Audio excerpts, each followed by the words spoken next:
Hello guys, what's up and welcome to yet another video, and today I'm going to be teaching you guys what you should do with your old Sigma or Tamron lenses that does not work on your modern day Canon EOS buddies. Now what I got here is a 70 by 300mm lens from Canon, and this thing, when I got it, it does not work with my buddy. Now how does it not work? It's due to the fact that this thing, whenever I try to shoot it at an aperture that is that's like smaller than its widest aperture, like 4 to 5, 4.5.6, it is going to create an error inside my Canon, my camera body, and it's going to say there that it is ERR 99. So the thing pretty much isn't compatible with any modern day Canon EOS buddies. So I got this lens like 7 years ago, and I'm still waiting from Sigma and Tamron to come up with a solution for this. Maybe like a system wipe or something.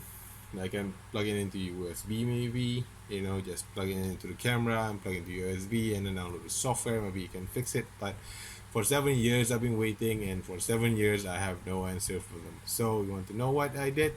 I decided to just screw it, and I'm going to fix the problem myself. So what I did in order to fix this lens is that, wait for it, I am not going to show you what I did to the lens. This lens is made in Japan, by the way. It's a very, very, very good lens, and I got it for like $50. So it's kind of sad that I can't use it in any of my Canon buddies.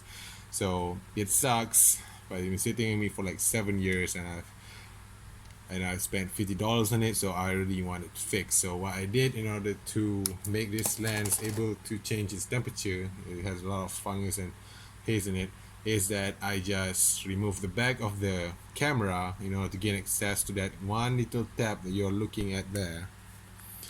Let me show you. See that gear over there? Just inside the, see the internals there? And there's also the tab. That is the aperture in the manual aperture control ring. So you see that? So I have to remove all these parts, remove the electronic contact. So now this has become a manual lens, a fully manual lens. I converted it into a fully manual lens, meaning that he has manual focus and manual aperture control, and it does not communicate with the camera whatsoever. So it's not going to show me any error messages. So I can finally put this lens into its full use. So I'm gonna go down there and show you guys what that gear does. That's like the step over there. See, the aperture has changed from small to big. So yeah, now the lens, now I can change the aperture in this lens, and it's completely worth it. Now the lens is working fully as the way I can get full control of this lens. I can change the aperture, and I can also focus with it, even though it's not autofocus, it's manual focus. Changing the aperture is a bit of a pain though, and you need like a special tool for it, something that is really, really thin, and I don't think this pencil is thin enough. But hey, yeah, it works. So I'm just gonna drop it like slightly there. That's fully white. I'm gonna drop it just a bit to like what I think is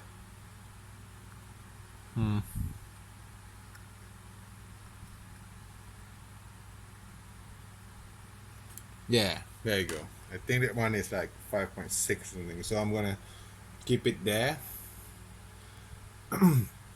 Now believe me, this lens does work, man. This is my 5D Mark II. I am gonna connect it into the camera, and there you go. See, it snaps. It's not going anywhere. It works. Now I would rather just destroy that lens rather than having it sit in my collection for like many years to come, only for it to be completely destroyed when there's a fire or something. So if you're going to go at me saying that you shouldn't do that to a lens, then go ahead. I've prepared for y'all. Anyway, so let's test it out whether or not that this thing really does shoot something decent. I really have to utilize my capability in understanding what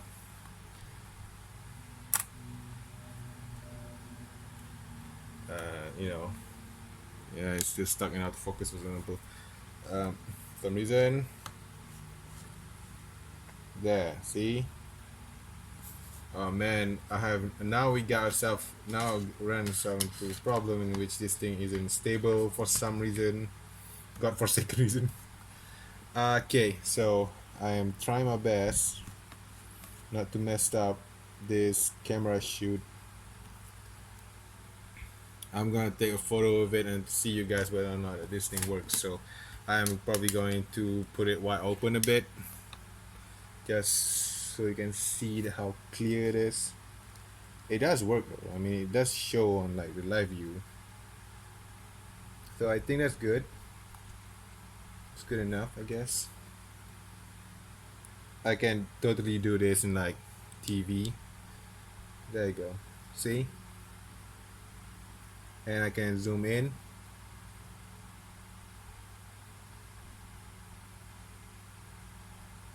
You know, to check my focus more.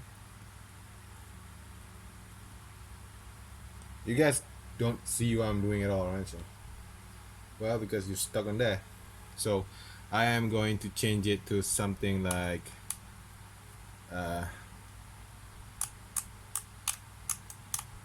why is it stuck on to T? I have no idea why. So ISO, come on ISO.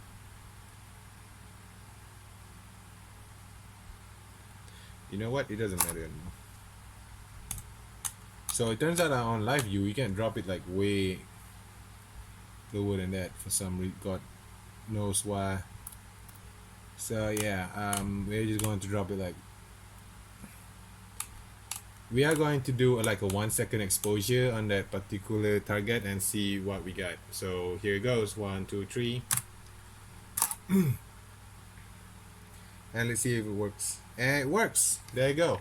It takes photos. See? It take photos, even though the quality of the photo isn't all that great. But you know what? It take photos. It does take photos.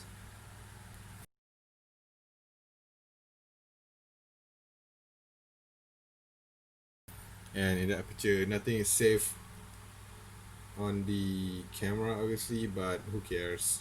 It take photos. Is all that matters. So yeah, you can definitely take photos with this. There's probably going to be some vignetting problem, but and some other interesting issues as well. But then again, you know what? That's like one of the ways I've shown you on how to save an old lens like this. Um, one of the few ways that you can use in order to save an old lens like this, rather than having it just rot in your collection, not being used at all, while you wait for that one magical moment in time, hoping that Tamron and Sigma will fix this old thing. You know, yeah. So there you go. Comment, like, and subscribe for more videos, I guess. And I'll see you again in a new video. Thanks for watching. Hope that's helpful.